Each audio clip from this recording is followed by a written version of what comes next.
খুব সহজেই ফ্রায়েড রাইসের রেসিপি নিয়ে চলে এলাম বাঙালিয়ানা জবার রান্নাঘরে।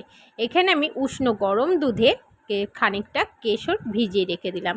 এদিকে হাঁড়িতে খানিকটা তেল দিয়ে তাতে 1 চামচি মতন ঘি দিয়ে তেজপাতা, দারচিনি, এলাচ, লবঙ্গ ফোড়নে দিয়ে ধুয়ে রাখা কাজু কিশমিশ দিয়ে চালটা ধুয়ে রেখেছিলাম, চালটা দিয়ে এখানে আমি গোবিন্দভোগের চাল নিয়েছি, প্রায় 1 কিলো মতন চাল।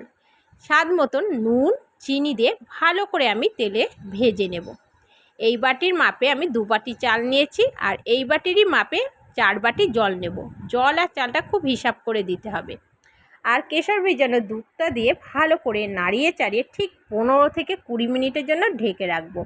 খুব ভালোভাবে দেখো হয়ে গেছে, পুরো ঝুরঝুরে হয়ে গেছে। নামিয়ে নিয়ে ঠান্ডা দেখো একদম পুরো ঝুরঝুরে। ভালো লাগলে অবশ্যই আমার চ্যানেলটিকে সাবস্ক্রাইব করবেন, একটা লাইক একটা